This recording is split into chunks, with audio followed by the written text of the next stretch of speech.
Today I want to tell you the number one thing you need to focus on if you want to grow your YouTube channel. Real quick, just so you know who I am and where I'm coming from, my primary YouTube channel is called Rock Hill Farm. It has 165,000 subscribers, 90 million channel views, and has made over $500,000 in the 4 years I've been on the platform. I've also started 3 other YouTube channels in the last year, 2 of which monetized very quickly, and you're watching the 3rd one. I also have a coaching program where I take small channels and teach them everything I've learned and help them get monetized. I've got results that I can demonstrate. Now that we've got that out of the way, let's talk about what this video is actually meant to do, which is help you. So I watch a ton of YouTube help videos, I make YouTube help videos, and there's a lot of focus put on title and thumbnail, and that's because they're incredibly important. But I think slightly underlooked might be the importance of your intro.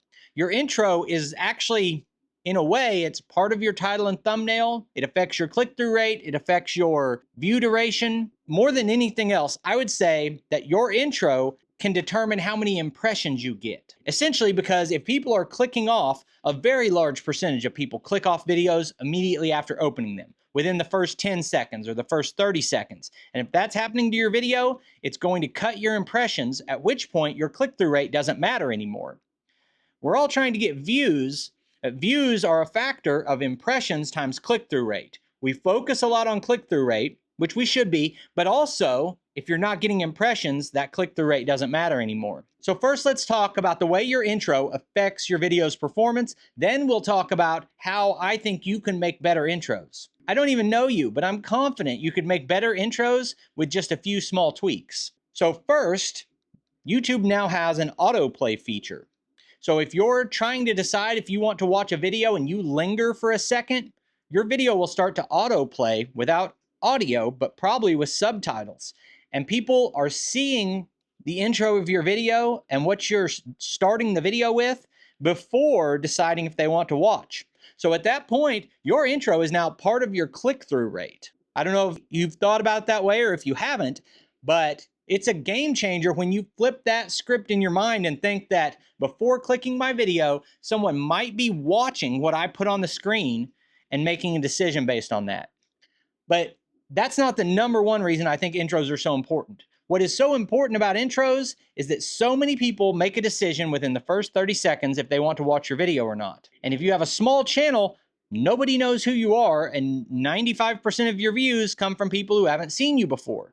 And if that's the case, you have how long to convince them to watch the video?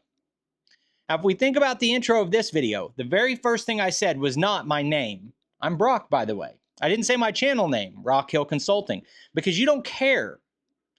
You came here to learn something, and I have to tell you immediately that I'm going to teach something.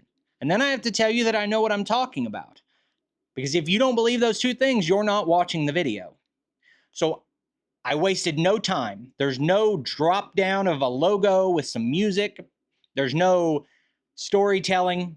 Here's what I'm here for. I'm here to provide you value. You say that out of the gate. That's one intro style that works in a certain situation.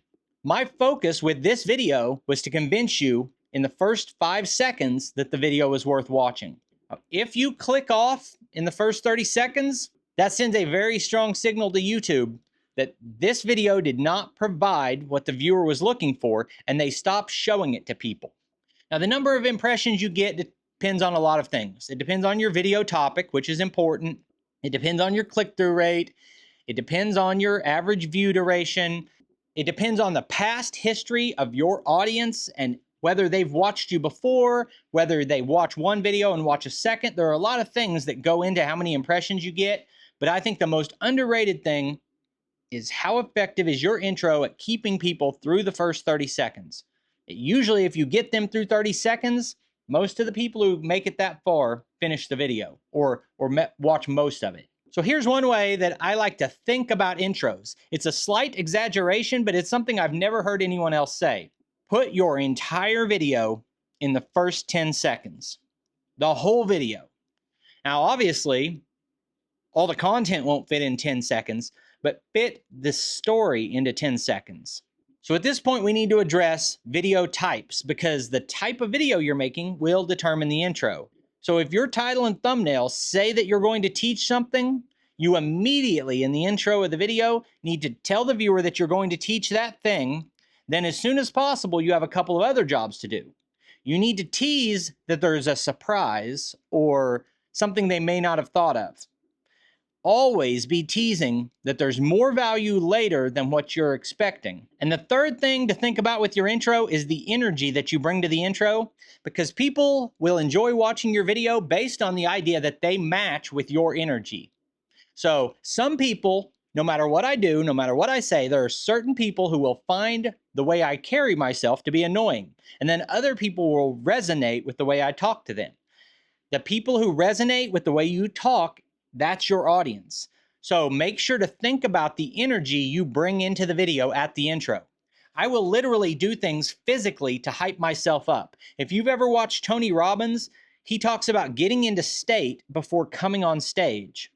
He will do physical activity like jump up and down, do like primal yells, get yourself into a state of energy where you feel positive and happy. Now, that doesn't mean you have to be a used car salesman or talking a million miles an hour.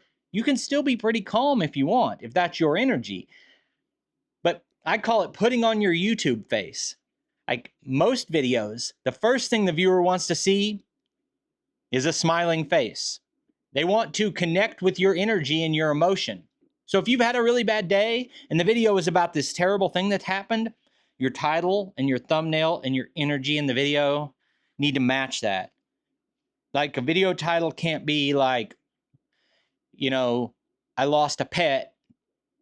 And then you're like, hey guys, you got to match your energy to what the expectation of the video is.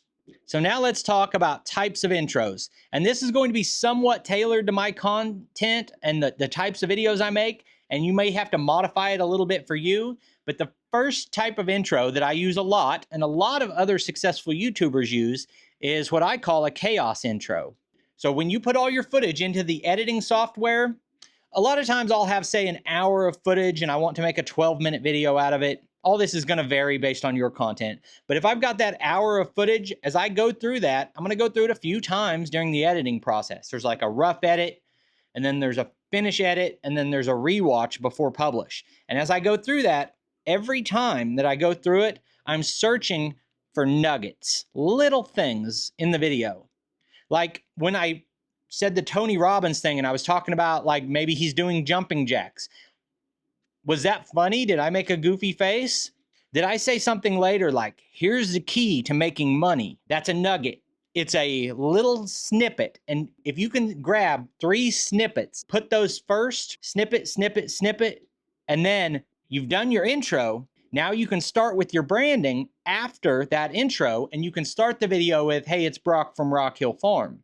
So in a chaos intro, I've said 3 intriguing things. One of those things was like, you're going to make a lot of money. Another one is like, I've got to get myself hyped into a state of mind to make this video. And then another one is like, you won't believe the third tip I've got. You find your 3 intriguing moments, and each of those moments is like 4 seconds. I see people trying to do these kind of chaos intros, and they're like, I found this one intriguing moment that was a minute. No, it can't be. It cannot be. If you're not starting with your value, if you're not starting with your introduction, and you're doing this type of intro that I'm talking about, each thing needs to be like 4 or 5 seconds. And then within 12 seconds, you've made the viewer 3 times feel something or curious, where they go, oh, wow, I wonder what that is. Or, man, this guy's high energy. Or, that's funny. And you've done that 3 times in 10 to 15 seconds. Now, they've bought in. They're here for it. Now you can say, hey, it's Brock here with Rock Hill Consulting. And you can let them know who you are and put that seed in their mind so they remember you, which is very important. That's one type of intro. I call it the chaos intro. The second type of intro is the one I used in this video. That type of intro is no introduction of any kind. Jump immediately into the lesson. Here's what I'm going to teach you. Here's how I'm going to teach you. Here's why you should listen to me. Let's get started. Now, every version of every video, no matter what you're doing, it all comes down to storytelling. Even if you don't speak in the video, it's still storytelling. You're just telling the story with action. So you need to always be thinking about your storytelling. And if you imagine I've got this story that I'm telling, Throughout the story, see where you can interject your talking points. There are things I want to accomplish in this video. I have an affiliate product. I want to mention that. Where is it appropriate within the cadence of the video to introduce that? In a 15-minute video, I want there to be 3 moments where I tease something else. That keeps the viewer engaged. You don't ever want the viewer to think your story's over halfway through because they'll leave. So throughout the video, you want to always be teasing something. And I like to have a teaser within the first 30 seconds. Here's some bonus content you didn't know was coming. So the second type of video intro is to immediately, as quickly as possible, with as much energy as you can muster, tell the viewer exactly what value they are going to get out of the video. The third type of intro that I use is the action intro. Now, this does not apply to talking head videos. I'm unlikely to have an action intro on this consulting channel because there's usually no action. This is a teaching channel. But my other channels are action channels where I can show something interesting happen without me on the screen at all or without me talking to the camera at all. And a lot of times I'm cutting down a tree and the tree starts to fall and it looks like maybe something bad's gonna happen, or just the sound of the starting chainsaw is popular with my audience. Sometimes I'll combine the action intro with the chaos intro where I go, little bit of action. We're talking 4 seconds. Say something interesting. 4 seconds of a different type of action. Hey, it's Brock here from Rock Hill Farm. The point of all of this is you've got to do something exceptional in the first 10 seconds. The first 20 seconds, the first 30 seconds, as quickly as possible is the point. And hook the viewer and convince them that this video is worth watching. After that, if you want to bring it back down a little bit, do a little introduction to what else is going on, you can do that. But you can't start that way. And you might be thinking, well, I watch this channel that does like 2 minutes of slow music and they're like making their cup of coffee, or they're showing B-roll of different things and the music's playing and we don't even know what's going to happen in the video. Well, you can commit today that you're going to build a channel like that, but you've got to live it and stick to it, and it's going to make building your channel most likely more difficult. I watch some channels that are like one man alone in the wilderness building a cabin, and his video might be 2 hours and he never speaks, and it shows like fresh blanket of snow and just like soft music, and then there's like geese landing on a pond, and you can be that channel, but it's not most of us. And the biggest thing is, it's hard to start with that, to say I'm going to make this cinematic movie and I'm going to expect my audience to have 2 minutes of patience before anything happens. Now, if you have 1 million subscribers and you've built that equity and people know who you are, it's a lot easier to do that. If you want to be that channel, you've got to start with that and commit to it and live it. And you've got to make sure that those action shots are fantastic. You can't say, I'm going to start my videos that way and then use like C+ level images. If you're going to let the images tell the story, then those images need to be spot on perfect. So after building a successful channel and making a lot of money on YouTube, I found myself spending a tremendous amount of my time helping small channels learn how to make better videos, get monetized, and make money. I really was spending a lot of time doing this. I had a Facebook group and I took emails and phone calls and text messages from people asking, what kind of camera should I use? Could you give me some advice on my video? Asking for shout outs. And at some point I said, if I want to help people, really help people, I'm going to have to create a program that someone can go through where I audit your channel, go through everything you're doing, and then teach you one-on-one. That's how this works. That's how I can really help people. So I've got a website that you can visit in the description of this video. You can send me an email. I'll do a consultation call with you for free. We can talk about it. If you're interested in taking your YouTube channel to the next level, I've got a pretty affordable program where I'll teach you everything I know. And I think you will be thrilled with the results. So for this video, I appreciate you taking time to watch. I'll put links on the screen to a couple more of our videos, and I'll see you next time.